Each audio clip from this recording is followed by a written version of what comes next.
کی روشنی میں بیان کریں۔ السلام علیکم ورحمۃ اللہ وبرکاتہ۔ الحمدللہ وکفی وسلام علی عباده الذین اصطفی، اما بعد، قال اللہ تعالی فی القرآن المجید والفرقان الحمید، فاعوذ باللہ من الشیطان الرجیم، بسم اللہ الرحمن الرحیم، وبالوالدین احسانا، صدق اللہ العظیم۔ میرے محترم بزرگوں، دوستوں اور معزز علماء کرام، آج میں آپ حضرات کے سامنے والدین یعنی ماں باپ کے حقوق کے بارے میں کچھ کہنا مناسب سمجھتا ہوں۔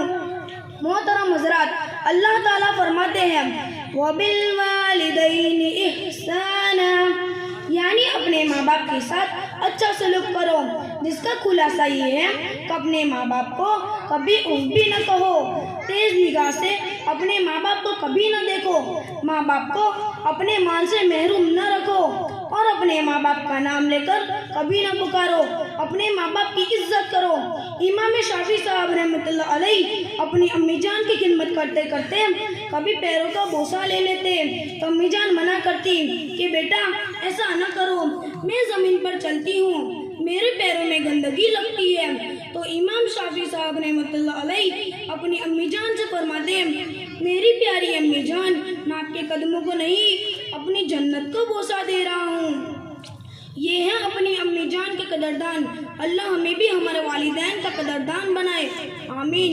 میرے بھائیوں، اپنے ماں باپ کی قدر کرو اور ان کو راضی کرو، اور اس طرح راضی کرو کہ ان کے دل سے دعا نکل جائے اور ہماری دنیا اور آخرت دونوں جنت بن جائے۔ قرآن میں اللہ تعالیٰ فرماتے ہیں فَلَا تَقُلْ لَهُمَا اُفٍّ، جس کا ترجمہ یہ ہے کہ بڑھاپے کی وجہ سے ماں باپ کوئی بات یا کام تمہیں پسند نہ آئے تو ان دونوں کو کبھی اف بھی نہ کہنا اور نہ کبھی جھڑک کر بات کرنا۔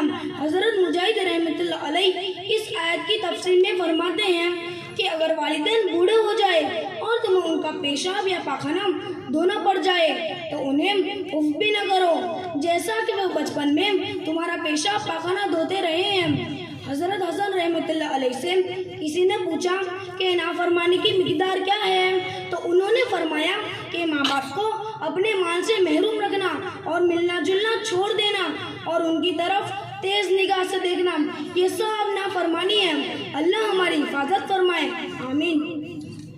میرے بھائیوں، میرے آقا و مولا جناب محمد رسول اللہ صلی اللہ علیہ وسلم کی خدمت میں ایک شخص حاضر ہوئے اور ان کے ساتھ ایک بوڑھے میاں بھی تھے، تو میرے آقا نے پوچھا کہ یہ کون ہے، تو انہوں نے کہا کہ یہ میرے ابا جان ہیں۔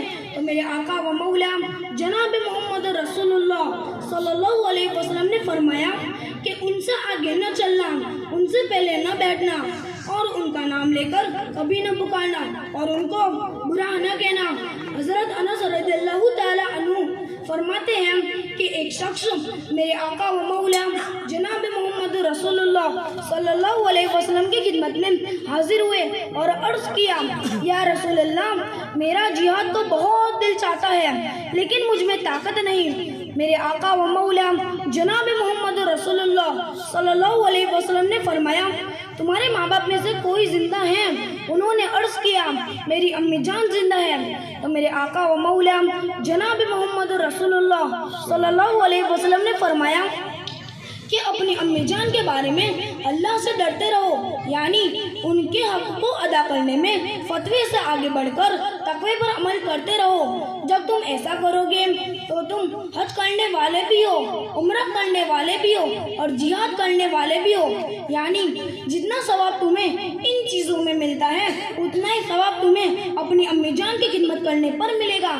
اما عائشہ صدیقہ عفیفہ رضی اللہ تعالی عنہ کہتی ہے کہ میں نے میرے آقا و مولا جناب محمد رسول اللہ صلی اللہ علیہ وسلم سے پوچھا کہ عورت پر سب سے زیادہ حق کس کا ہے، تو آپ نے فرمایا خاوند کا یعنی شوہر کا.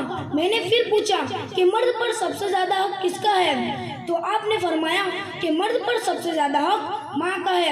ایک حدیث میں میرے آقا و مولا جناب محمد رسول اللہ صلی اللہ علیہ وسلم نے فرمایا کہ تم لوگوں کی عورتوں کے ساتھ پاک دامن رہو، تمہاری عورتیں بھی پاک دامن رہے گی. تم اپنے ماں باپ سے نیکی کا برتاؤ کرو، تمہاری اولاد بھی تمہارے ساتھ نیکی کا برتاؤ کرے گی.